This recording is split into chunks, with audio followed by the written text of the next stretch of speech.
जैसे होली दिवाली आ गई तो कई बार हमारे पिता मम्मी पापा भी कहते भाई बाहर ना जाइयो, ऊना टूना उसका है। और फिर जब एक आधी बार निकल भी जाओ तो चौक चौराहे पे कुछ लाल कपड़ा मिल गया, कुछ जोत जलती हुई दिखी चौक चौराहे, और कई बार चौक चौराहे देवता के रूप में भी हैं। तो वो क्या चीज है? तो पितृ वहां से आ करके, और आपको यदि पितृलोक के अधिकारी हैं तो आपको पितृलोक में ले जाएंगे। तो वो बॉडी के चक्कर में वो आत्मा, वो मनोमय शरीर शमशान के चक्कर भी काटता। तो शमशान की एनर्जी को, देवता को हम कहते हैं कि ये सूक्ष्म शरीरी आत्मा यदि अब आए तो आप इसको मुक्त कर देना। उसको केवल प्यास लगती है, जन्म होते ही बच्चा केवल पीता है, खाता नहीं है। महाराज जी यूं कहते हैं कि बच्चा भी तो पीता है। जी जी जी, यूं कहते, एक श्लोक आता था हमारे, नयनम चिदंती शस्त्राणि नयनम देहति पाव कहने चैनम क्लेदंता पुनः शोषयति। मतलब इसको ना हवा सुखा सकती है ना आप कुछ आत्मा की बात कर रहे हो, आत्मा, मैं शरीर की बात कर रहा हूँ। मैं आत्मा पे ही हूँ जी। आप कह रहे जब शरीर से आत्मा अलग होती है। आत्मा कहाँ अलग हुई है? एक शरीर से हम दूसरे शरीर में गए हैं। अभी 5 शरीर बताए मैंने, आत्मा के ऊपर 5 आवरण है। गायत्री महामंत्र का जप करते थे, और जो मृतक के यहाँ भोजन करते थे उनको महापात्र बोलते हैं। हमारे यहाँ 13वीं नहीं है कि अनेकों मृत्यु के पश्चात भंडारे लगाना, समाज को ये दिखाना, ये सामाजिक ताना बाना है। हाँ, ताना बाना है। जब व्यक्ति मरता है 13वीं तक, हम 3 चीजें मुख्यतः देखते हैं। एक तो जो उसकी 13वीं पे बैठा है उसका गंजा होना, वो क्यों होता है। दूसरा सवाल, जब उस घर में कोई गुजरता है तो एक बड़ी सारी परात को एक बड़े सारे कमरे में, ये ग्राउंड में उल्टी करके रखते हैं जी। वो क्या चीज है। और पूरे घर वाले 13वीं तक कोई खाट पे नहीं सोता, नीचे ही सोते जी। ये क्या है जी? इसमें क्या है, जब मुंडन करवाना जी, मुंडन की एक नीति या रीति ये है कि जो हमारी आत्मा जो गई है, तो जैसे तेल नहीं लगाना, साबुन नहीं लगाना, पाउडर नहीं लगाना, सुगंधित द्रव्य नहीं लगाना, क्योंकि उस समय एक तरह से कष्ट और संकट की घड़ी है कि हमारे परिवार से कोई मरा है, किसी ने शरीर त्याग दिया। तो ये सामाजिक ताना बाना। तो उस समय हम कोई भोग विलास न करें। जिसने संस्कार किया, अग्नि संस्कार जी, उसको पूरा ब्रह्मचर्य का पालन करना पड़ेगा 13 दिन तक। 11वें दिन नारायण बलि होती है, कुछ धार्मिक पाठ पूजा होती है कि भगवान श्रीमन नारायण इसको अपने चरणों में स्थान दें। और सपिंडीकरण, यदि इसको मोह है परिवार से, तो ये पितरों की जमात में बैठे 100 पिंड, आज के बाद तू पितरों के पिंड में तेरे पिंड को मिला रहे हैं, और जो अमावस्या को हम तेरा भाग निकालेंगे, पितरों का भाग निकालेंगे, उसी में तेरा भाग माना जाएगा। शादी के बाद महिला का बहू का घर पे आना, घर में वो छापे लगाना, उसके बाद गांव में जाना, गांव में दादा खेड़ा की पूजा करना, इस टाइप की बहुत सारी बातें। ये दादा खेड़ा कौन है, ये पितृ कौन है, और ये हमारे कुल देवता कौन है, कुल इष्ट कौन है, जिसको नहीं पता तो वो क्या करे, जिसको पता है तो फिर वो क्या करे। मुंडन मतलब जब बच्चा पैदा होता है तो उसके बाल भी उतरते हैं, वो क्यों उतरवाए।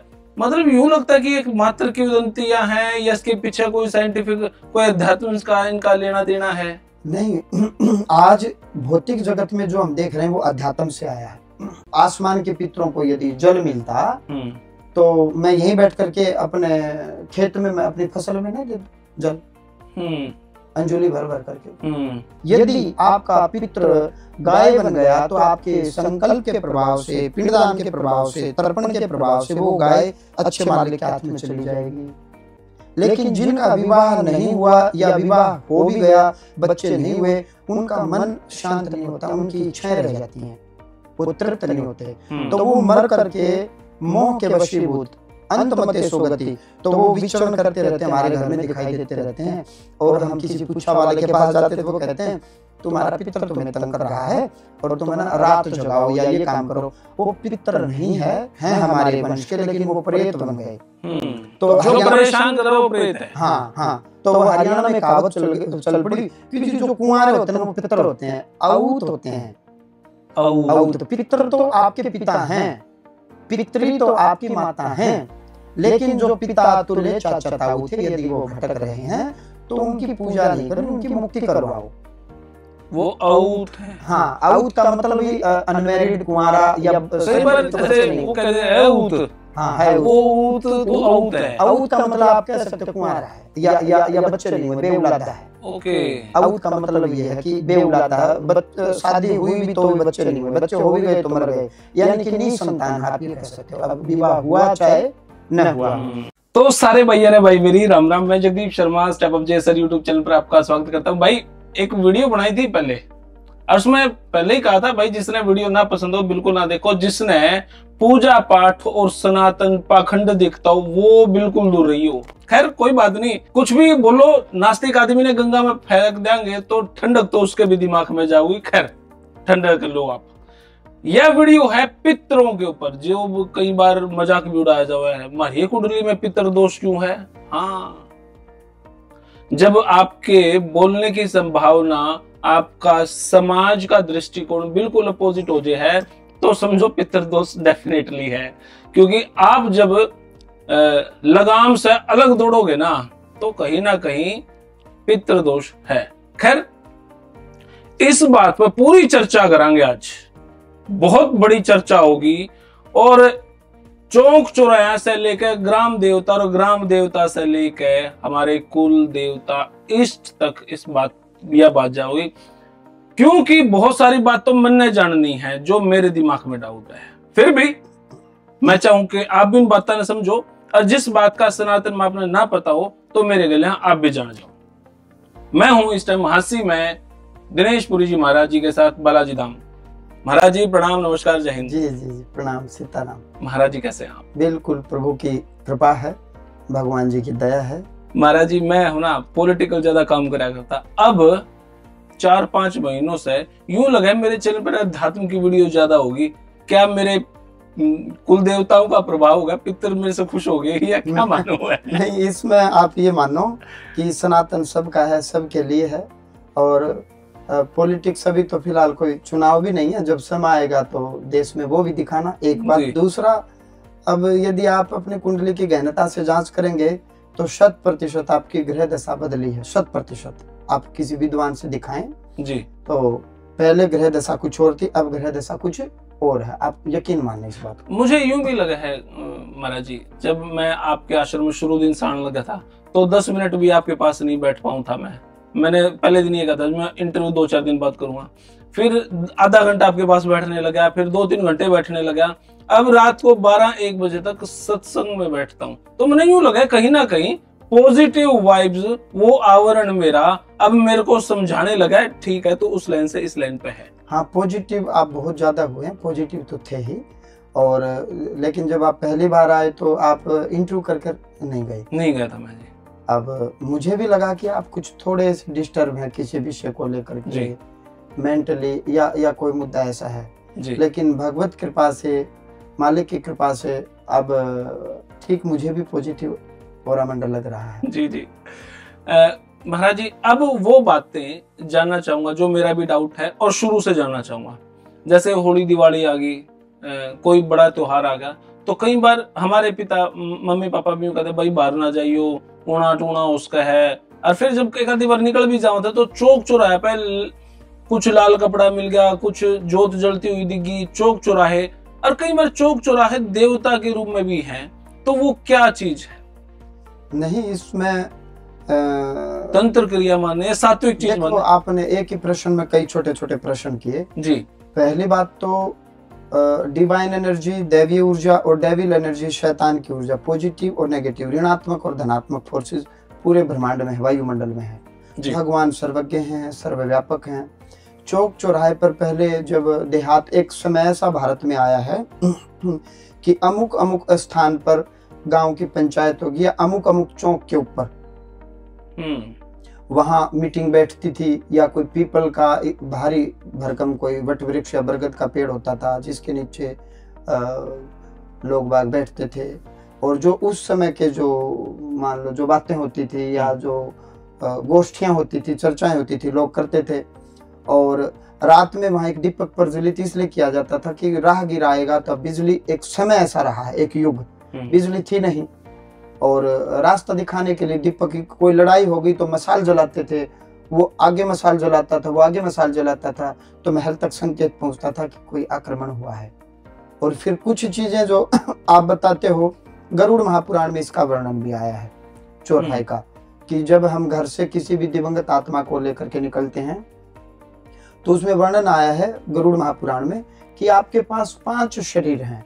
ये फिजिकल बॉडी है जो अभी मैं आपको देख रहा हूँ, भौतिक शरीर। इसके भीतर मेंटल बॉडी है, सूक्ष्म शरीर, फिर कारण में शरीर, भीतर विज्ञान में शरीर और अंत में आनंद में शरीर। जब फिजिकल बॉडी छूटती है और सूक्ष्म शरीर, मनोमय शरीर जब निकलता है तो उसी समय से शास्त्र में, महापुराण में वर्णन आया कि एक पिंड, मृतक शरीर जहाँ रखा गया है, लाश जहाँ रखी गई है, बॉडी जहाँ रखी गई है, वहां एक दीपक प्रज्वलित करें।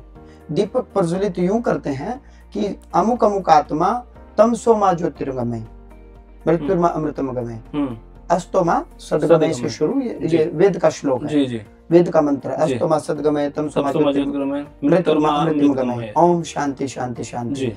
कि हे अमुक अमुक आत्मा, यदि अब तेरी फिर भी कोई इच्छा रही हो तो आप अंधकार से प्रकाश की ओर गमन करें, डेविल से डिवाइन एनर्जी की ओर अग्रसर हो, आपको आपका रास्ता रोशन हो, रोशनी हो, अंधेरा ना हो।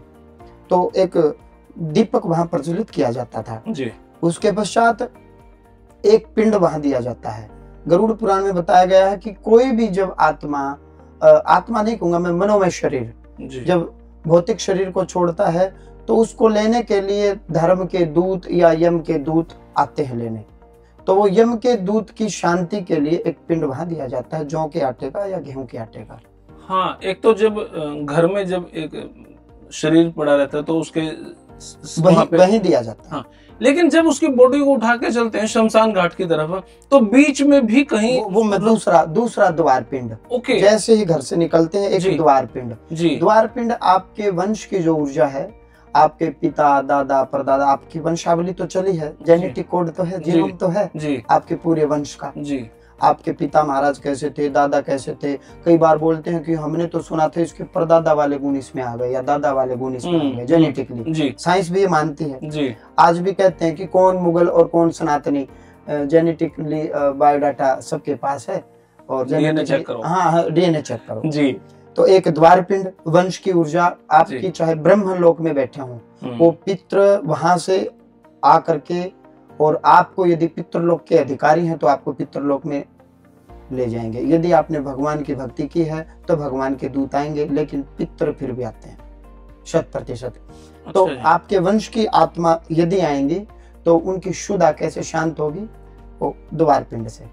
अब आते हैं चौराहे पर। एक बार कंधा बदलते हैं, जहाँ 4 रास्ते मिलते हों, चौक के ऊपर चौराहे पर भूत बलि दी जाती है। भूत बोले तो भौतिक, भूत का मतलब भूत प्रेत वाला नहीं, भौतिक। और एक होता मनोमय शरीर वाला जी, सूक्ष्म शरीर।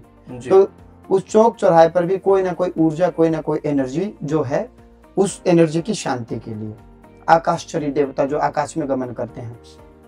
3 पिंड, और चौथा पिंड हम देते हैं शमशान में, और 5वां पिंड भी शमशान में देते हैं। एक घर में, एक द्वार पिंड, एक चौराहे का पिंड 3, और 2 शमशान में छाती के ऊपर। और छठा पिंड जब हम अस्थि संचय करने जाते हैं, अस्थि संचय करते हैं, हमारे पूरे शरीर में एड़ी से चोटी तक एक रिंग नुमा एक हड्डी होती है। रिंग नुमा शरीर में अनेक प्रकार की हड्डी हैं, जैसे मिसबोन, मेलस इंकस्टिपस कान में होती हैं। एक सिक्कल, दराती की भांति, हरियाणा में दराती, इंग्लिश में सिक्कल बोलते हैं। तो हर हड्डी का अपना साइज होता है, जहाँ आत्माराम बैठ करके पूरे शरीर को प्रकाशमान करता है। पंखे में करंट है, कहाँ है? पंखड़ी में है कि कंडेंसर में है? करंट जाता कहाँ है? पंखे को चलाता कौन है जी? कंडेंसर होना आवश्यक है।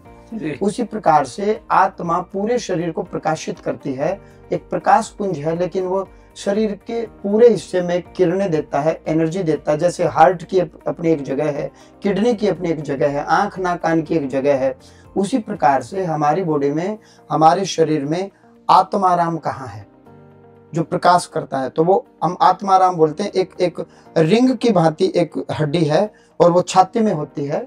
और जब अस्थि संचय करने जाते हैं तो हम यूं यूं यूं करके टटोलते उस आत्माराम को, और कहते हैं कि तंत्र क्रिया करके यदि कोई उस आत्माराम को काबू में कर ले तो वो आत्मा चाहे कहीं भी हो, वो काबू में हो जाती है। ओके। तो उस आत्माराम को उठा करके, उस हड्डी को उठा करके किसी पुण्य नदी में जाना पड़ता है, वहां स्नान करना पड़ता है, और वो हड्डी उस पुण्य नदी में, तीर्थ में। इसके 2 लॉजिक है। एक तो हड्डी डिजोल्व होगी, उसकी राख भी नहीं मिलनी चाहिए किसी तंत्र वाले को। ठीक है। बहते जल में प्रवाह करें। दूसरा, तीर्थ पर जाएंगे, हम स्नान करेंगे, गई हुई आत्मा के निमित्त कोई महात्मा मिलेगा, कोई संत मिलेगा, जैसे हरिद्वार जाएंगे या अन्य किसी तीर्थ पर जाएंगे, कोई सिद्ध महात्मा मिलेगा, तो गई हुई आत्मा से अपने जीवन काल में यदि कोई पाप हुआ है तो उस पाप से गति मुक्ति के लिए हम क्षमा याचना करेंगे। तो एक पिंड वहां देना पड़ता है। 2 या 3 दिन के बाद जब अग्नि जब शांत हो जाएगी।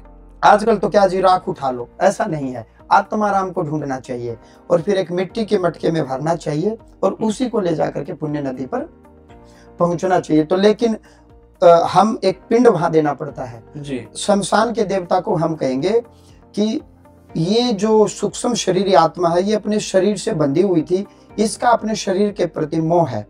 तो ये अपने शरीर के मोह के चक्कर में जब आत्मा क्रंदन करती है मनोमय शरीर, क्योंकि हमारी प्रीति हमारे शरीर के प्रति बहुत ज्यादा प्रीति है, जब हमारा शरीर छूटता है, सूक्ष्म शरीर बाहर निकलता है, तो वो बार बार क्रंदन करता है, क्रूर क्रंदन करता है, अपने स्वजन कुटुंबजन को रोता हुआ देखता, बिलखता हुआ देखता, अपने आप को ही पड़ा हुआ देखता है कि मैं किस प्रकार लेटा हुआ हूँ। मेरे पिता महाराज अभी कुछ दिन पहले बीमार हुए, सुखदा हॉस्पिटल हिसार में एडमिट थे जी। तो डॉक्टर ने ऑपरेशन किया हाथ का और बाद में कहा कि अब बिजली के झटके मारे, बहुत ज़्यादा समस्या हुई। बाद में कहा गया बड़े भाई साहब को कि अब ये तो नहीं बचेंगे, आप चाहो तो इनको गुरुग्राम हम मेदांता में रेफर कर देते हैं। तो वो भगवत कृपा हुई, हमने अर्जी लगाई, मालिक की कृपा हुई, पिता महाराज ठीक हो गए।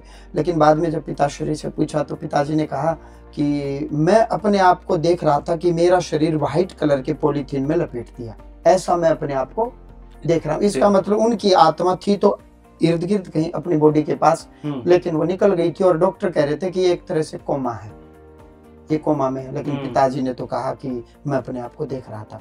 तो एक तरह से वो मृत्यु को बहुत करीब से देख करके आए हैं। तो वो बॉडी के चक्कर में वो आत्मा, वो मनोमय शरीर शमशान के चक्कर भी काटता। तो शमशान की एनर्जी को, देवता को हम कहते हैं कि ये सूक्ष्म शरीरी आत्मा यदि अब आए तो आप इसको मुक्त कर देना, यहाँ रखना नहीं, हम ये पिंड आपको दे रहे हैं। तो वो पिंड शमशान के लिए छठा पिंड। और फिर 10 दिन तक 10 पिंड देने पड़ते हैं। पहले दिन आज यदि दाह संस्कार हुआ, अग्नि संस्कार हुआ तो 1 पिंड आज, 1 कल, 1 परसों, 10 दिन तक 10 पिंड और 6 पिंड, ये 16 पिंड। 16 को षोडश बोलते हैं। और अभी सूतक पातक है घर में, पातक है वो हटा नहीं है, तो इसलिए मलिन षोडश, ये 16 पिंड हर गई हुई दिवंगत आत्मा मनोमय शरीर के लिए करना चाहिए। उस 10 दिन के पिंड के प्रभाव से वो 1 अंगुष्ठ की थी इतनी, और वो अब 1 हाथ की हो गई पिंड के प्रभाव से। यानी जैसे बच्चा जन्म होते ही बहुत छोटा है, लेकिन महीने तक वो अपने आप को ठीक बढ़ा लेता है। लेकिन इन 10 दिनों में उस मनोमय शरीर को केवल जल पिलाया जाता है। हाँ, हम मतलब पीपल में देखना है। जी। तो सनातन धर्म में जैसे पीपल के पास लाइफ फोर्स एनर्जी, जीने के लिए जरूरी ऊर्जा, जिसको साइंस बोलती ऑक्सीजन, इसका बहुत धार्मिक महत्व है। इसमें भगवान ब्रह्मा विष्णु महेश बताएं, कर्ता भर्ता हर्ता, ये तीनों ऊर्जाएं पीपल में बताई गई हैं। इन ऊर्जा का मतलब यही है कि पीपल में पॉजिटिव भी है, नेगेटिव भी है, न्यूट्रल भी है। पॉजिटिव इसलिए है क्योंकि पीपल ऑक्सीजन देता है। नेगेटिव इसलिए कह सकते हैं कि पीपल को घर में लगाओ, छत को भी उखाड़ देगा, आप समझो। और न्यूट्रल इसलिए है कि भाई पीपल का तो वृक्ष है, तो किसी से कुछ लेना देना है नहीं। Proton, electron, neutron, Brahma Vishnu Mahesh, big bang. हाँ।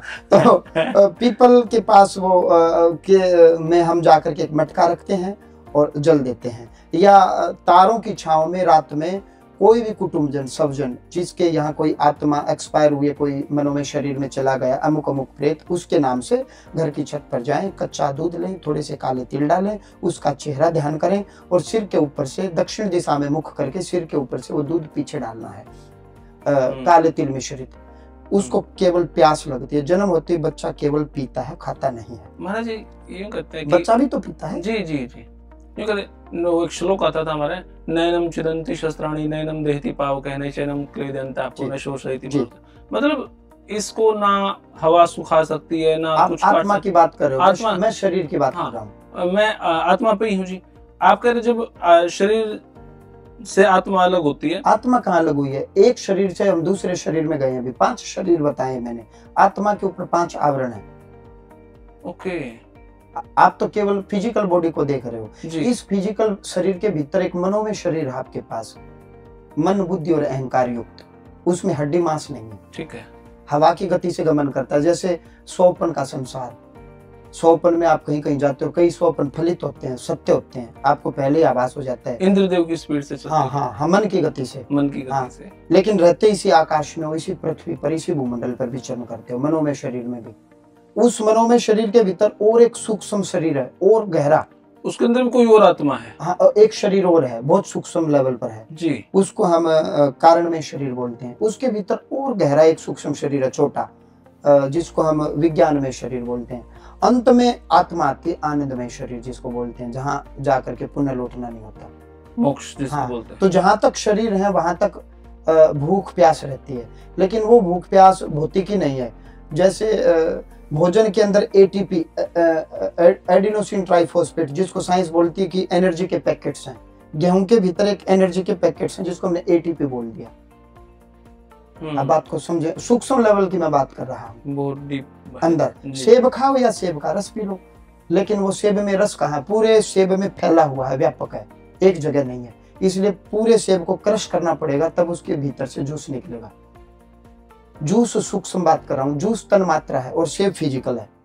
ओके। और जूस थोड़ा सा सूक्ष्म चला गया, और सूक्ष्म लेवल पर चले गए हम।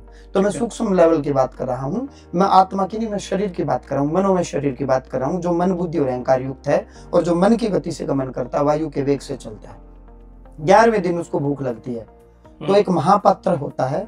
वो महापात्र, कुछ कुल और खानदान ऐसे थे हमारे समाज में कि जो भगवान नाम का जप करते थे, गायत्री महामंत्र का जप करते थे, और जो मृतक के यहाँ भोजन करते थे उनको महापात्र बोलते हैं। हमारे यहाँ 13वीं नहीं है कि अनेकों अनेकों मृत्यु के पश्चात भंडारे लगाना, समाज को ये दिखाना, ये सामाजिक ताना बाना है। हाँ, ताना बाना है। इसका कुछ लेना देना नहीं है गई हुई आत्मा से या गए हुए शरीर से, मनोमय शरीर से। 13वीं का कोई लेना देना नहीं। 11वें दिन उसको भूख लगती है, अब तक केवल प्यास लगी थी। बच्चा बड़ा होता है तो धीरे धीरे उसको माँ के दूध के अलावा जल पिलाओ, दाल का पानी पिलाओ, फिर उसको खिलाओ। 11वें दिन उसको भूख लगती है, अब तक केवल प्यास थी।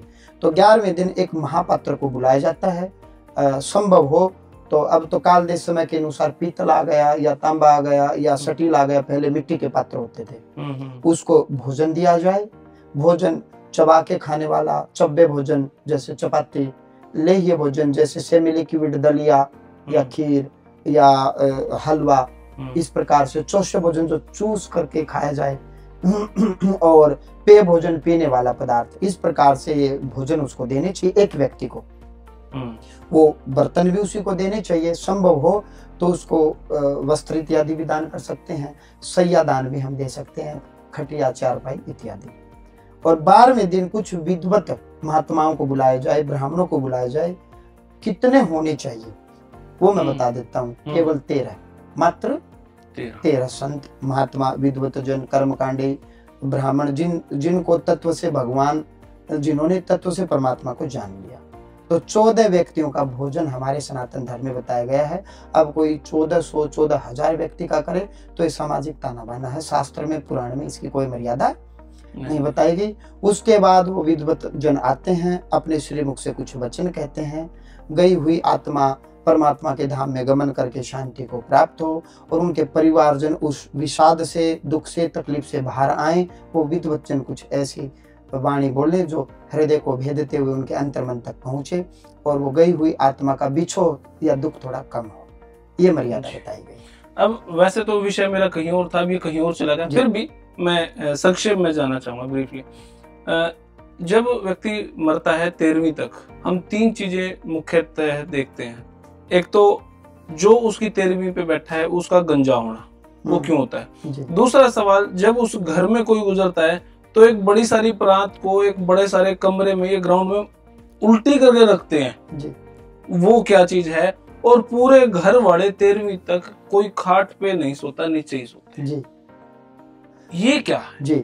इसमें क्या है, 18 महापुराण में ऐसा कोई, गरुड़ भी लगातार पढ़ा जाता है तब तक। हाँ, गरुड़ पुराण तो वैसे तो जीवित रह करके पढ़ना चाहिए ताकि हम गलत काम ना करें। लेकिन यूं लगता है कि गरुड़ पुराण तो वैसे ही हाथ में ले लिया, कभी कुछ अभी अनिष्ट हो जाए, पे कुछ नेगेटिव हो जाए, उसमें बताया गया है सच्चाई है उसमें। जैसे संविधान को कोई भी पढ़े, कानून को कोई भी पढ़े, केवल एडवोकेट क्यों, कुछ धाराएं, कुछ कानून हम सबको, हम भारतीय नागरिक हैं तो हमें आने चाहिए, ताकि हम समाज में हमें पता चले कि हमें क्या अधिकार और क्या अधिकार नहीं है। फिर भी पता नहीं क्यों ऐसा कि भी गरुड़ पुराण तो मरने के बाद ही पढ़ा जाता है, उससे पहले हाथ लगाएंगे तो जैसे अशुभ ही काम कर रहे। ना, गरुड़ पुराण में इतनी ज्ञान की बातें हैं। भगवान विष्णु का वाहन गरुड़, और वो गरुड़ जी प्रश्न करे भगवान विष्णु से, तो मर करके क्या पढ़ना।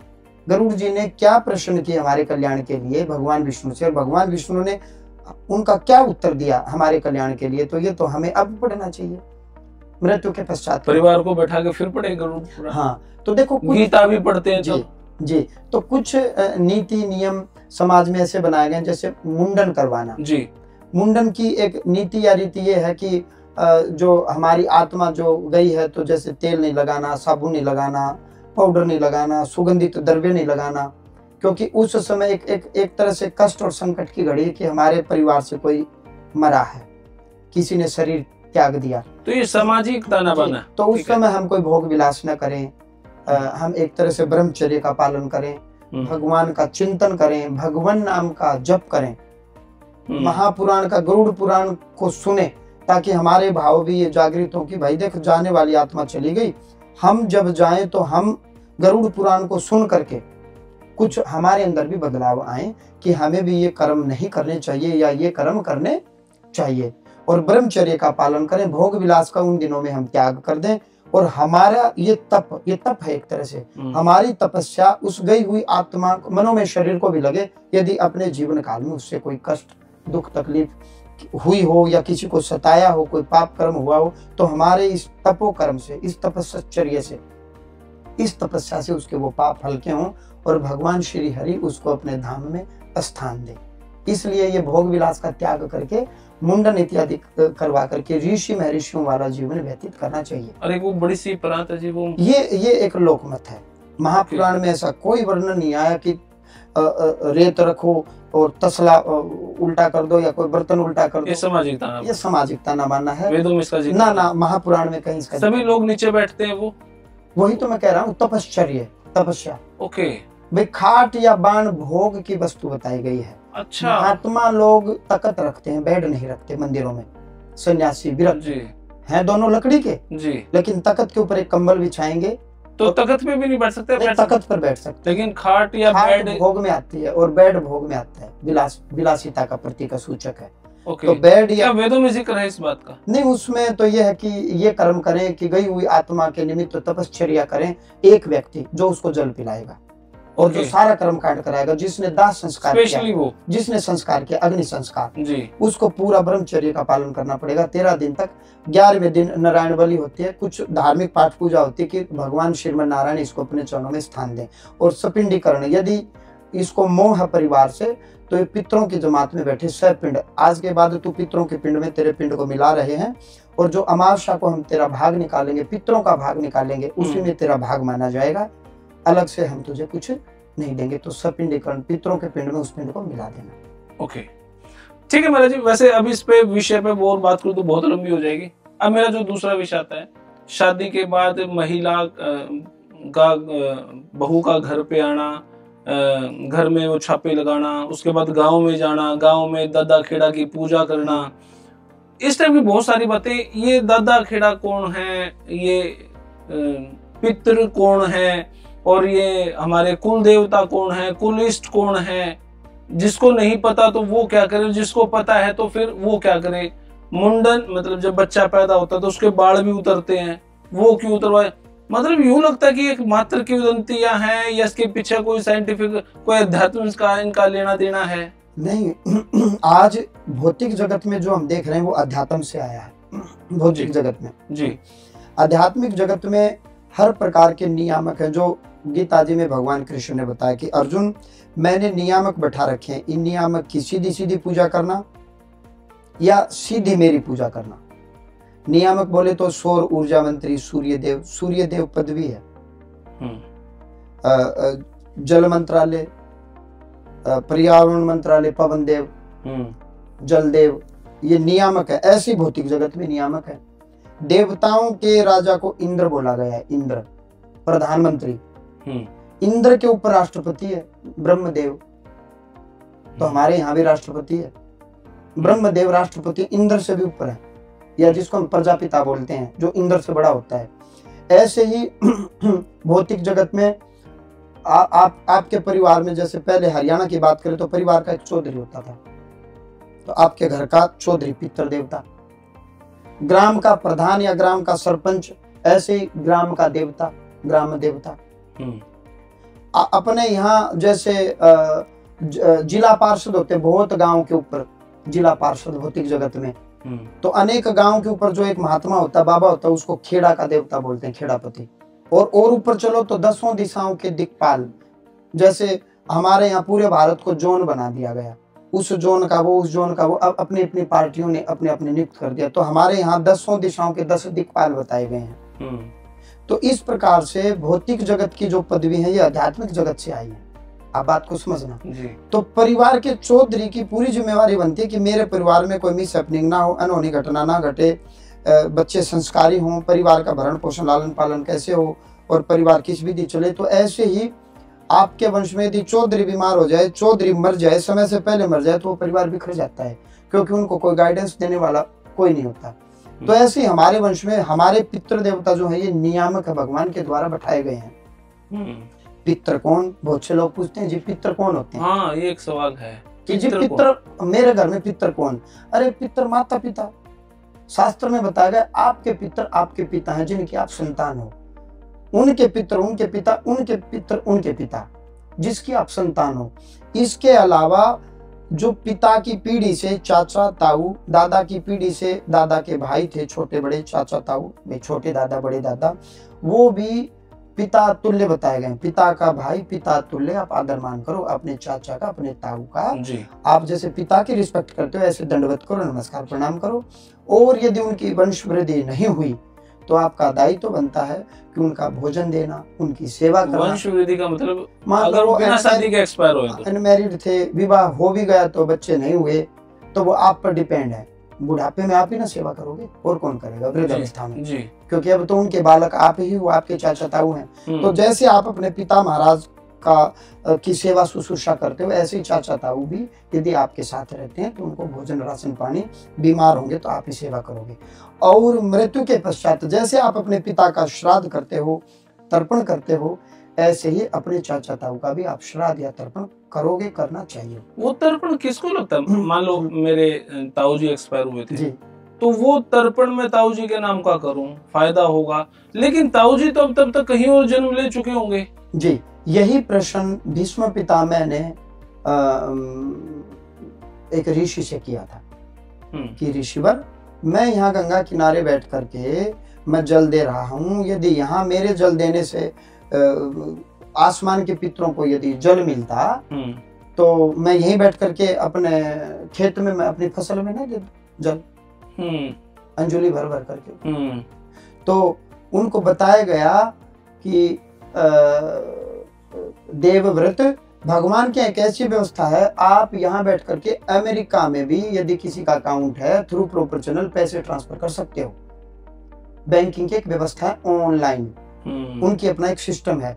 ऐसे ही आप इस ब्रह्मांड में जो संकल्प करते हो, जिस आत्मा के निमित्त संकल्प करते हो नाम और गोत्र से, अमुक अमुक व्यक्ति ने, मैंने संकल्प किया, मेरा नाम गोत्र, मैंने स्थान बताया, इस स्थान पर, जैसे हम कहते हैं ना जम्बूद्वीप भरतखंड भारत पर से आर्यावर्त देशांतर्गत थे, हरियाणा प्रदेश से हांसी मंडलांतर्गत जी, हिसार मंडलांतर्गत हांसी नगरे, नंद नगरे, श्री बालाजी धाम हांसी प्रांगणे जी, बालाजी सन्निधि जी, मेरा नाम मेरा गोत्र, और फिर मैं किसको दे रहा हूँ, ये पहचान जब तक आप नहीं बताओगे तो आप जिसको देना चाहते हो वो पैसे या वो मटेरियल वहां ट्रांसफर नहीं होगा।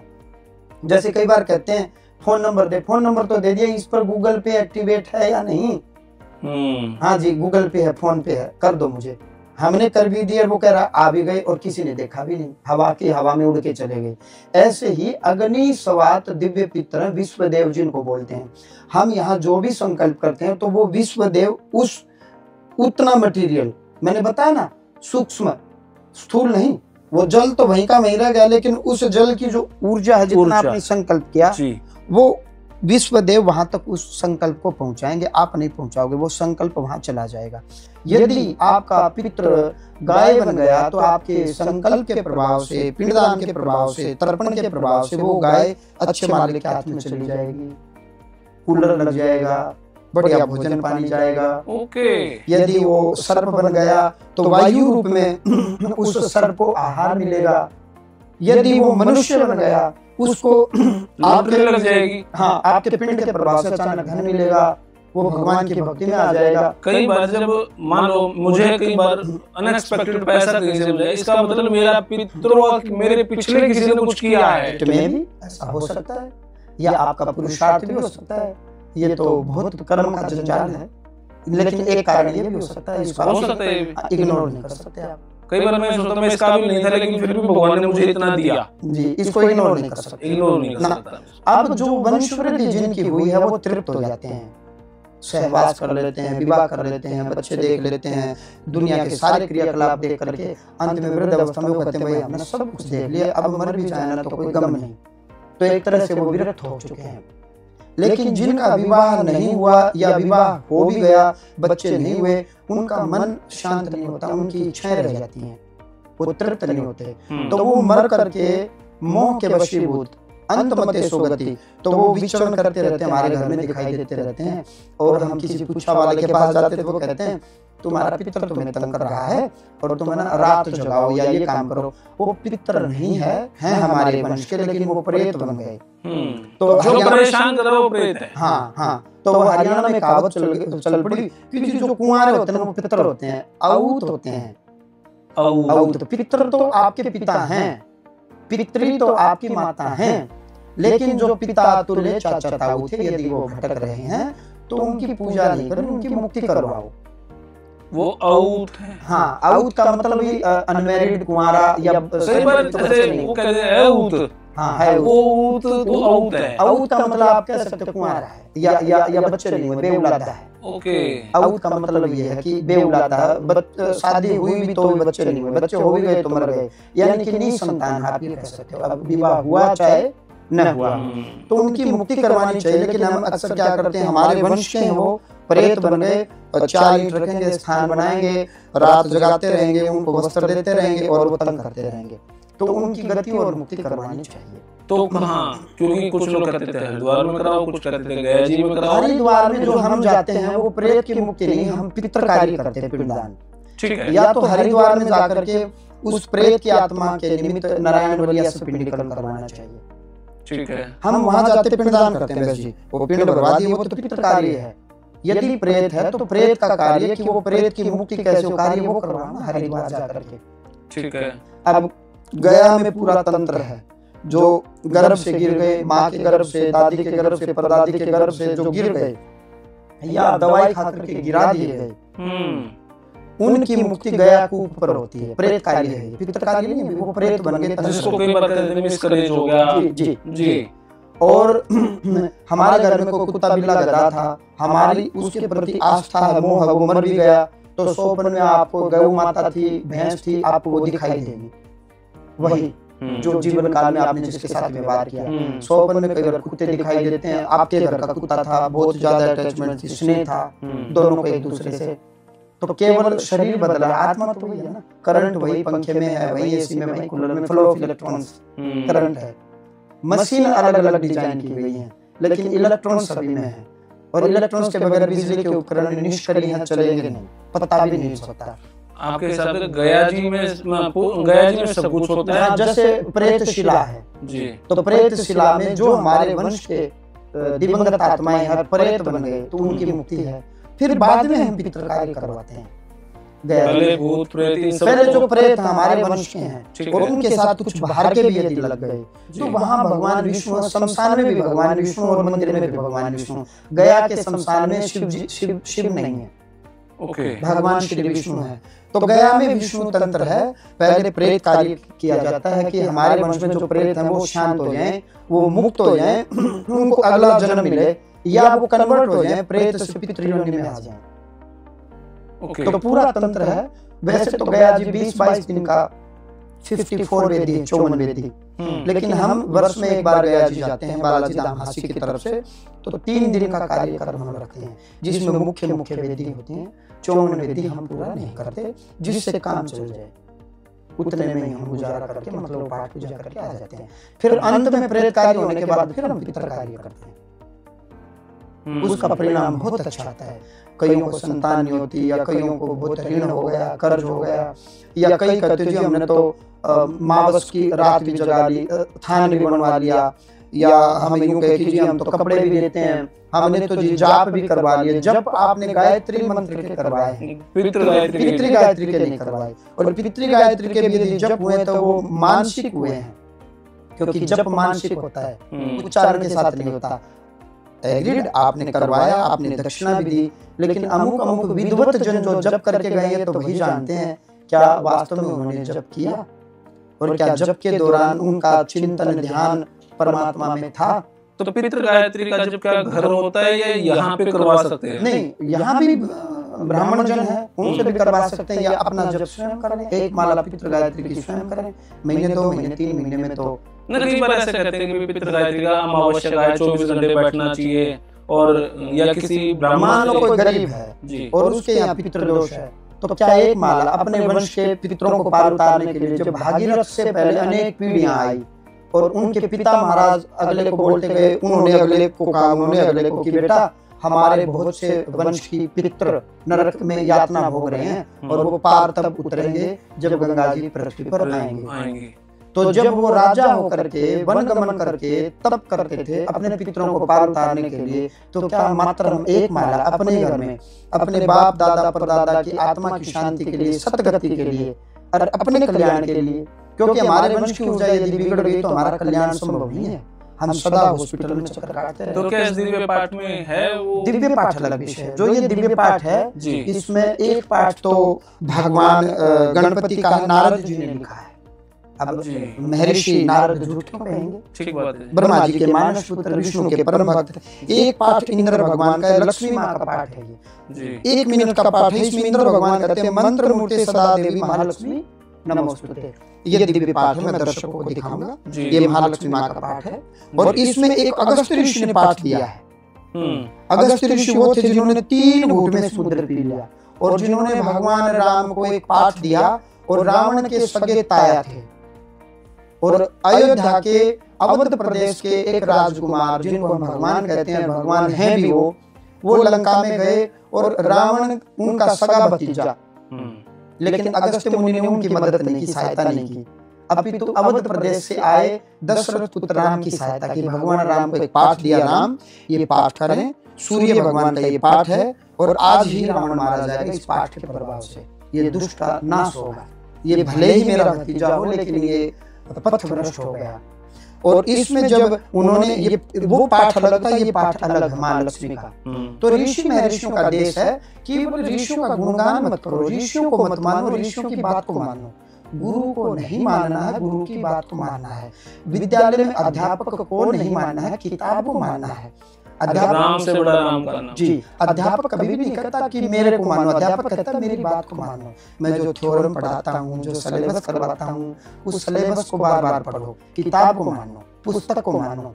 अध्यापक के प्रति श्रद्धा भाव रखो, सहज रहो, सरल रहो, ताकि हम आधी रात में भी अध्यापक से कुछ पूछें तो खुश होकर के, आनंदित होकर के हमें सिलेबस को पढ़ा सकें, बता सकें। तो जब ये पाठ अगस्त्य ऋषि ने लिखा तो लक्ष्मी माँ ने कहा कि अगस्त्या जो ये पाठ करेगा या सुनेगा मैं उसके वश में हो जाऊंगी। और मैं कभी किसी के वश में आज तक नारायण के अलावा किसी के वश में नहीं रही हूँ। लेकिन ये पाठ आपने लिख दिया, मेरा स्वभाव चंचला है, मैं एक स्थान पर ज्यादा दिन तक ठहरती नहीं हूँ। मैं जब किसी के घर आती हूँ तो अपार धन संपदा आती है और जब मैं जाती हूँ तो उसको भिखारी बना देती हूँ और एक जगह मैं कभी रुकती नहीं हूँ। संसार में मैं गमन करती रहती हूँ, चंचला हूँ। लेकिन ये पाठ जो करेगा, जब तक करेगा, मुझे वहां रहना पड़ेगा। तो ये ऋषियों की कृपा है, दया है। ऋषि परंपरा का देश है। केवल ऋषियों का नाम लेने से, संत रविदास, संत कबीर साहब का नाम लेने से बात नहीं बनेगी। उन्होंने हमें क्या कहा है, क्या आदेश किए हैं, क्या मंत्र दिए हैं, उन मंत्रों को पकड़ो तो भारत का भला होगा। अंतिम सवाल पितृ दोष के बारे में आपने बता दिया, पितरों का तर्पण कैसे होता है? नहीं, दोष का मैंने अब ये नहीं बताया। कई बार क्या कहते हैं कि पितृ दोष वास्तव में है क्या? पितृ दोष ये है, आपके बुजुर्गों से, आपके खानदान में कोई दिवंगत आत्मा ऐसी है जो मुक्त नहीं हुई है, प्रेत योनि में है, जो भटक रही है। जैसे भागीरथ के कुल में पितृ दोष था, 60,000 पुत्र जल करके राख हो गए ऋषि के श्राप से, तो उनके वंश में पितृदोष था। उस पितृदोष के निवारण के लिए उन्होंने घोर तप किया अनेक पीढ़ियों तक, और उसका निवारण बताया गया कि जब गंगा जी पृथ्वी पर आएंगी और कपिल मुनि के आश्रम में पहुंचेंगी, तब तुम्हारे ये प्रेत हैं, ये पितर बन करके मुक्त हो जाएंगे। पितृदोष है तो दोष का मतलब हमसे अपराध नहीं हुआ है, हमारे बुजुर्ग जो थे उनसे अपने जीवन काल में कोई त्रुटि हुई है, गलती हुई है, और वो मर करके मुक्त नहीं हुए हैं, उनकी आत्माएं भटक रही हैं। आपकी माँ यदि अमेरिका में भी आप बैठे हो ना, और माँ घर में दुखी है, आप तक वाइब्स आएंगी, वाइब्रेशन आएंगी, या आप दुखी हो अमेरिका में बैठ करके, आपकी माँ को आभास होगा, क्योंकि माँ मन है, माँ चंद्रमा है, माँ आपका मन है, माँ आपसे कनेक्ट है। तो ऐसे ही आपके पितर आपसे कनेक्ट हैं। आप कितने बड़ी पदवी पर बैठे हो, यदि आपके घर में, आपके वंश में दोष है ना, आपको पता ही नहीं लगेगा, सब कुछ होते हुए आप कहोगे मैं खुश नहीं हूँ, पता नहीं क्यों मैं दुखी हूँ। मैं पूछूंगा क्या कारण है, पता नहीं जी, मैं दुखी रहता हूँ, कोई रीजन भी नहीं, कोई कारण भी नहीं है। इसका मतलब आपके मन के ऊपर, आपके वंश की कोई ऊर्जा का प्रभाव है, इसलिए आप दुखी हैं। तो पितृदोष में हमारा कोई दोष नहीं है, लेकिन अब आप इस वंश में जन्म ले रहे हो, इस वंश में पितृदोष है, तो जन्म आपका ऐसे समय पर होगा उस पितृदोष के कारण कि आपकी कुंडली में ग्रह नक्षत्र ऐसे ही होंगे। कुंडली देखते ही कुंडली का ज्ञाता कहेगा आपकी कुंडली में पितृदोष आया है जी। तो पितृदोष कब आता है कुंडली में? जब सूर्य के साथ राहु हो, या केतु हो, या चंद्रमा के साथ राहु हो या केतु हो, या सूर्य और शनि एक भाव में बैठे हो, एक घर में बैठे हो, तो वहां पितृदोष है। तो सूर्य के साथ राहु है तो आप कह सकते हो कि आपके पितृदोष है। तो पितृदोष का निवारण जैसे ही आप करते हो, तो भले ही ग्रह एक साथ बैठे हो, फिर वही पितर जो आपके जो काम धंधे में रुकावट बन रहे थे, अब वो आपकी मदद करेंगे, सहायता करेंगे। अच्छा जी, ओके, निवारण करना पड़ेगा। अच्छा महाराज जी, बस आखिरी सवाल की तरफ, पितरों को हम खुश कैसे रखें? आपने बता दिया अमावस्या को पितृ गायत्री जप किया जा सकता है, और पितरों को और भी हम मतलब सिंपल हेल्दी नहीं, हम चाहते हैं 6 पैक्स भी निकल जाए, बलशाली हो जाए, हमारे फटाफट काम बनते रहे, मतलब हमको फुल एनर्जी कैसे दे सकते हैं? मैं पहले भौतिक जगत की फिर आध्यात्मिक जगत की। ना दुनिया कहेगी कि ये पाखंड कर रहे हैं जी, हम प्रैक्टिकल भी करें और आध्यात्मिक भी। पितरों को खुश करें। यदि आपके घर में माता पिता हैं तो जीव को सदैव प्रयत्न करना चाहिए कि हमारे किसी कथन से, हमारे वचन से माता पिता को दुख ना हो। पहला पॉइंट। यदि आप माता पिता को दुखी करते हैं तो आपके दादा, आपके बाबा कभी भी आपको माफ नहीं करेंगे। पितृदोष से बिगड़ना शुरू हो जाता है। जी, ठीक है। आपका पुत्र आपको तंग करेगा तो आपके पिता महाराज अपने पोते से, आपके बच्चे से नाराज होंगे, यार ये मेरे बेटे को तंग कर रहा है, ये गलत बात है, ये तड़पा रहा है। ठीक है। तो हमारे किसी भी वचन से, शारीरिक क्रिया से, मन से, वाणी से, हमारी तरफ से हमारे माता पिता को कोई कष्ट ना, हम ऐसा प्रयत्न करें, प्रयास करें। ठीक है। और जितने जी उनकी सेवा करने का प्रयत्न करें। हम दूर देश में रहते हैं तो पैसे भेजें अपने माता पिता के लिए, हम उनके लिए वस्त्र स्वयं भी खरीदें, कभी कभार खरीदने चाहिए अपने पसंद के, पिता के लिए, माँ के लिए। ऐसा प्रयास करना चाहिए, उनको खुशी मिलेगी कि देख हमारा बच्चा हमारा ख्याल रखता है। और मृत्यु के पश्चात हर घर में, हर सनातन धर्म को अमावस्या के दिन घर में ही, अपने ही वंश में एक दीपक प्रकाश दिखाना चाहिए।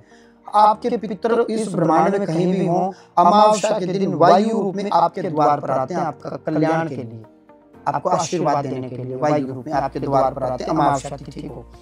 तो आप अमावस्या तिथि को सुबह सूर्य निकलने के पश्चात संभव हो तो चावल बनाएं, श्वेत या खीर बनाएं, या तवे से ही 2 चपाती फुला लें, गरम कर लें तवे के ऊपर से, उन पर थोड़ी सी शक्कर, चीनी, बूरा, खांड डाल लें, घी डाल करके एक दीपक प्रज्वलित करें।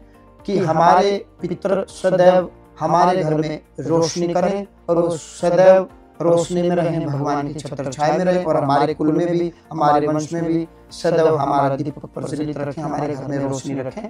जैसे हम भगवान का धूप दीप करते हैं तो एक ज्योत करें और कुछ अग्नि जला करके कंडे के ऊपर या गोलागिरी पर अग्नि प्रज्वलित करके, जैसे बालक को 5 ग्रास देते हैं छोटे छोटे, 5 बार वो ग्रास देना चाहिए, हाथ में जल लें, 5 बार घुमाएं और दोनों चपाती फिर गौ माता को दे दें। इतना तो हर सनातन धर्म में अग्नि जला के उसमें 5 बार छोटा ग्रास उसी चपाती का, या खीर है तो थोड़ा सा मिक्स कर लें, मिक्स करके 5 ग्रास जैसे बाल को देते हैं छोटे छोटे, उस अग्नि पर रखें और फिर हाथ में जल लेकर के 5 बार जल यूं घुमा करके जल एक तरफ छोड़ दें और वो दोनों चपाती गौ माता को दे दें। और अपने वंश में पितर देवताओं को बोलें कि मैं आपको ये अन्न का और जल का ये एक तरह से तर्पण कर रहा हूँ, भोग लगा रहा हूँ, इसको ग्रहण करें, मुझे आशीर्वाद दें। ये कोई इसमें खर्चा नहीं लगना, कुछ नहीं करना। और आपके पिता दादा परदादा जिनका चेहरा ध्यान है उनको ध्यान करें। और पितृ गायत्री मंत्र इंटरनेट पर भी है, गूगल पर भी है, हर जगह यदि भक्त चाहेंगे तो मिल जाएगा पितृ गायत्री मंत्र। एक माला पितृ गायत्री मंत्र की अमावस्या के दिन जरूर करें, इससे आपके पितरों को बल मिलेगा। इसके अलावा एक माला आप अपने इष्ट देव की कर सकते हैं। यदि आपका ध्यान भगवान शिव में लगता है तो ओम नमः शिवाय का जप करें, भगवान श्री विष्णु में लगता है तो ओम नमो भगवते वासुदेवाय का जप करें। ये पौराणिक मंत्र महापुराण में लिखे हुए हैं। यदि दुर्गा माँ का मंत्र है तो ओम दुंग दुर्गाय नमः, ये ओम दुंग दुर्गाय नमः, इस मंत्र का जप करें। और महाकाली में आपकी आस्था तो ओम क्लीं कालिकाय नमः का जप करें। कुछ ऐसे भी कहते हैं क्लीं भी बोल सकते, क्लीं भी बोल सकते, ओम क्लीं कालिकाय नमः, ओम हं हनुमते नमः, हनुमान जी में आस्था है, हम या हम दोनों बोल सकते। ओम हं हनुमते नमः। अपने इष्ट देव की भी एक माला का जप करें और अपने इष्ट देव से प्रार्थना करें कि मेरे जो वंश में जो पितर हैं उनको बल देना, बुद्धि देना, उनके ऊपर सदैव छाया रखना और उनको सदैव खुश रखना और वो मुझे सदैव खुश रखें, ऐसी कृपा मुझ पर करना। ये पूजा तो सबको करनी चाहिए।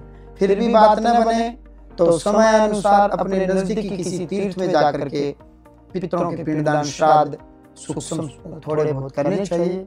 और ज्यादा दिक्कत है तो गया में पूरा व्यापक है, वृद्ध है, बहुत व्यापक तरीके से वहाँ पाठ पूजा होती है।